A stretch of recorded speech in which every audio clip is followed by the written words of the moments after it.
तो दिल्ली की लक्ष्मी योजना यानी कि दिल्ली लक्ष्मी योजना का आवेदन जो है वो शुरू हो चुका है और सोचिए पहले ही दिन बम्पर महिलाओं ने आवेदन किया है। इस वीडियो में बताएंगे कि भाई आपको अगर आवेदन करना है तो कौन से फॉर्म की जरूरत है और कहां जाकर आप आवेदन कर सकते हैं, कहां कहां आपके नजदीक में आवेदन हो रहा है और सबसे जरूरी चीज कागज कौन से चाहिए, फाइनल कागज कौन से चाहिए और फाइनल अब नियम क्या है।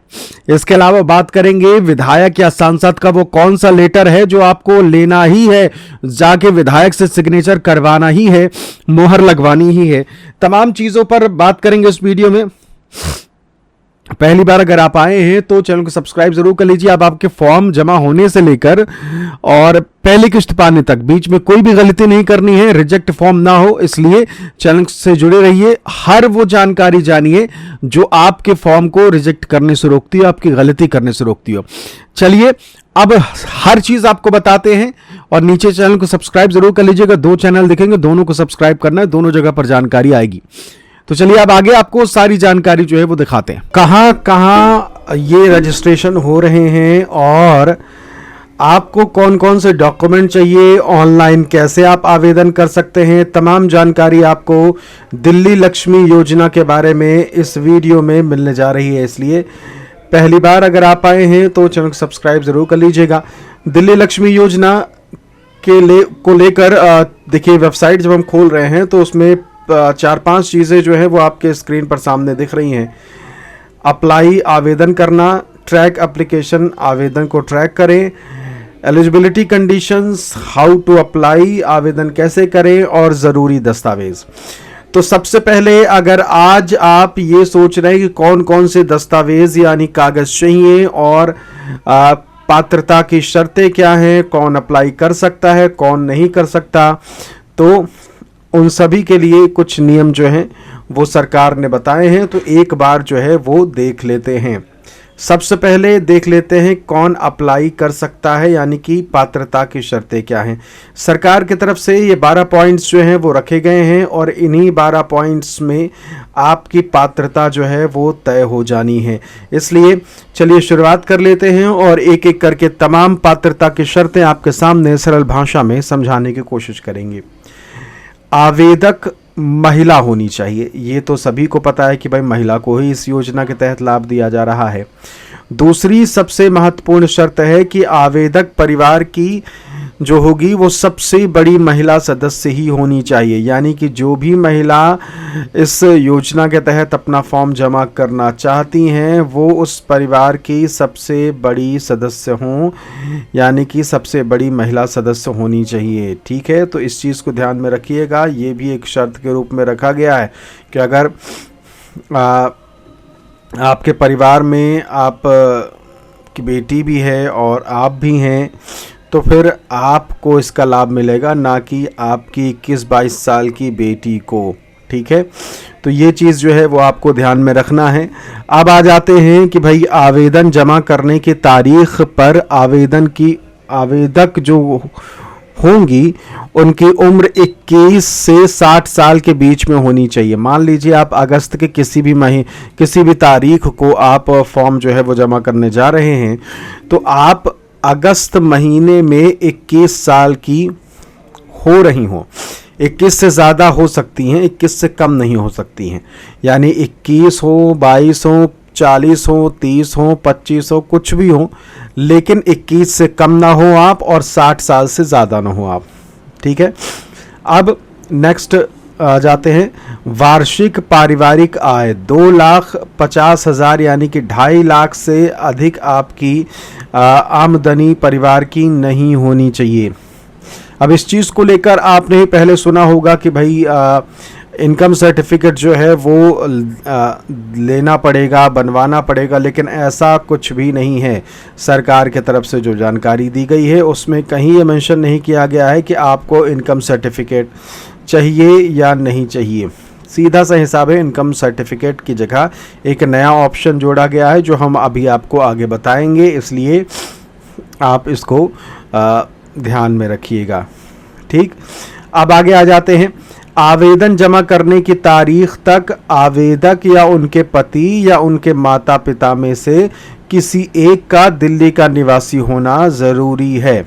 कम से कम पिछले 10 साल से दिल्ली में रह रहे हों, या तो जो महिला फॉर्म भरने वाली हैं वो, या फिर उनके पति पिछले 10 साल से दिल्ली में रह रहे हों, या फिर उनके माता पिता भी उन दिल्ली में रह रहे हों। मतलब कि इनमें से कोई एक चीज़ जो है वो ज़रूर होनी चाहिए।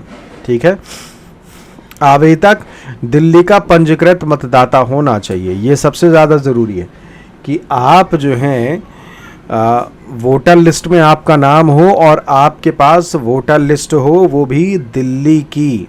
जो भी महिला इस योजना के तहत लाभ जो है वो लेने वाली हैं उनके लिए है ये। परिवार की आवेदन से पूर्व पिछले 12 महीने की वार्षिक बिजली खपत 2400 यूनिट से अधिक नहीं होनी चाहिए। ये ज़रूरी चीज़ है।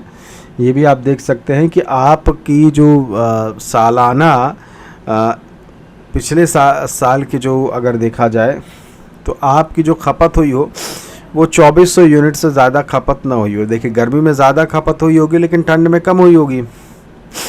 इसके अलावा अगर देखा जाए तो बरसात के मौसम में भी अक्सर कम कूलर वूलर चलता है। तो ये ध्यान में रखिएगा कि आपकी जो खपत हुई हो वो 2400 यूनिट से कम हो। कैसे देख सकते हैं, आप देखेंगे उसमें यूनिट लिखा रहता है। कभी आपने 100 यूनिट खर्च किया होगा, कभी 150, तो कभी 90-95, है ना। तो इस तरीके से आप देख सकते हैं। अब देखते हैं, आवेदक को केंद्र या राज्य सरकार से किसी तरह के पेंशन के रूप में आर्थिक सहायता नहीं मिल रही हो और वो इनकम टैक्स देने वाला या जीएसटी फाइल करने वाला ना हो, साथ ही वो सरकारी कर्मचारी ना हो या किसी सार्वजनिक पद पर ना हो। सीधा सा हिसाब ये है कि आपको पेंशन किसी भी प्रकार की ना मिल रही हो, आप सरकारी कर्मचारी ना परमानेंट हो, ना कह लीजिए कि जो ठेके पे होते हैं वो भी ना हो आप। ठीक है, जीएसटी अगर दिया है तो भी आप इसका लाभ नहीं ले सकते। तो इनमें से जो जो चीज़ें मैंने बताई अगर आप हैं तो आप इसका लाभ नहीं ले सकते। आवेदक या परिवार का कोई भी सदस्य राज्य सरकार, भारत सरकार, किसी सार्वजनिक क्षेत्र के उपक्रम, बोर्ड, स्थानीय निकाय या सरकारी संगठन में नियमित या अनुबंध आधारित कर्मचारी के तौर पर कार्यरत नहीं होना चाहिए और ना ही उन्हें विधवा पेंशन, विकलांगता पेंशन या कोई अन्य पेंशन, वित्तीय सहायता या इसी तरह की कोई अन्य मदद मिल रही हो।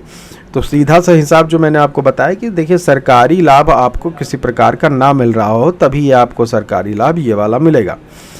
अब आ जाते हैं, आवेदक या परिवार का कोई सदस्य 4 पहिया मोटर वाहन का मालिक ना हो। 4 व्हीलर नहीं होनी चाहिए। 3 wheeler, auto, e rickshaw, bike, scooty ये चल जाएगा, लेकिन 4 पहिया नहीं होना चाहिए। अब 4 पहिया यानी कि 4 पहिया मोटर वाहन। ठीक है, ऐसा नहीं कि आपके पास ठेला है तो आप कहें कि भाई इसमें तो 4 चक्के लगे हुए, ऐसा नहीं है। 4 व्हीलर, कार, समझ गए, या फिर आपके पास मिनी ट्रक, बस, अब जितना ऊपर आप जाते जाइए। आवेदक के 3 से अधिक बच्चे नहीं होने चाहिए। जीवित 3 से अधिक बच्चे नहीं होने चाहिए। अगर आपके मान लीजिए कि 4-5 बच्चे थे, 2 की डेथ हो गई है, किसी एक की डेथ हो गई, ठीक है, और अब आपके जो जीवित बच्चे हैं वो 3 ही हैं, तो आप इसका लाभ ले सकते हैं। ठीक है, अगर आपकी 4 बच्चे थे जिनमें से एक की शादी हो गई, बहू बन के वो चली गई आपकी बेटी, तो अब आपके 3 बच्चे साथ में रहते हैं, तो फिर भी जिनकी शादी हो गई वो भी तो आपकी ही बच्ची हैं, तो इसलिए आपके 4 बच्चे हो जाते हैं कुल। तो कुल 3 बच्चे ही होने चाहिए। 3 से अधिक हुए तो आप इसका लाभ नहीं ले सकती। आवेदक के विरुद्ध कोई आपराधिक रिकॉर्ड ना हो, आपराधिक पृष्ठभूमि नहीं होनी चाहिए। सीधा सा हिसाब ये है कि जो भी महिला इस योजना का लाभ ले रही हों उनका किसी प्रकार का क्रिमिनल रिकॉर्ड नहीं होना चाहिए। ये सरकार बता रही है नियम, इसमें कोई कह लीजिए कि ये फाइनल नियम है। डॉक्यूमेंट्स जो हैं वो कौन कौन से ज़रूरी हो जाते हैं वो आपके स्क्रीन पर ला देते हैं। आधार कार्ड, अब ये 4 डॉक्यूमेंट्स जो है वो आपको लेना ही पड़ेगा, इसके बगैर तो काम होगा ही नहीं, ये आपको देना ही पड़ेगा, इसके बगैर आपका रजिस्ट्रेशन नहीं होगा। आधार कार्ड आपके पास होना चाहिए, दिल्ली का वोटर आईडी कार्ड होना चाहिए। देखो लिखा है साफ तौर पर Delhi voter ID card, Delhi मतदाता पहचान पत्र। आपके पास अपनी पासपोर्ट साइज़ की एक फ़ोटो होनी चाहिए, सिग्नेचर और हस्ताक्षर आपको करना होगा, या फिर अंगूठा आप लगा सकती हैं। इसके अलावा endorsement letter from the MP MLA of the constituency, संबंधित निर्वाचन क्षेत्र के सांसद या विधायक का समर्थन पत्र। अब जैसे ये कहा जा रहा था ना कि भाई 2.5 लाख के लिए इनकम सर्टिफिकेट जो है वो ज़रूरी है, तो अब यही है आपके, कह लीजिए कि इनकम सर्टिफिकेट मान लीजिए। अगर इस यहाँ लेटर पे मोहर लग गई तो फिर मामला जो है वो ख़त्म हो गया, कोई दिक्कत नहीं है। अभी आपको आगे हम MP MLA वाला ये जो लेटर है वो भी दिखाएंगे किस तरीके का होगा। तो ये 4 चीज़ें जो हैं वो ज़रूरी हैं, इसलिए आप ध्यान रखिएगा। अब आप 10 साल से दिल्ली में रह रहे हैं तो इन 4 में से कोई एक चीज़ जो है वो आपके पास होनी चाहिए, नहीं तो फिर आप इस योजना का लाभ नहीं ले सकते। अब इन 4 में से कौन सी चीज़ आपके पास होनी ज़रूरी है? कोई भी एक चीज़ हो, दिल्ली का वोटर आईडी कार्ड हो, या फिर राशन कार्ड हो, या फिर ड्राइविंग लाइसेंस हो, या फिर बिजली मीटर का बिल, गैस कनेक्शन का बिल या रसीद।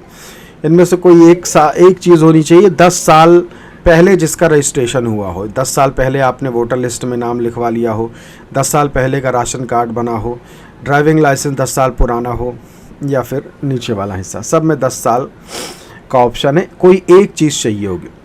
अब आपकी आय 21 साल से 60 साल के बीच में है, ये पता लगाने के लिए इनमें से कोई एक कागज़ महिला का, यानी जो महिला इसका लाभ उठा रही हैं उनको देना होगा।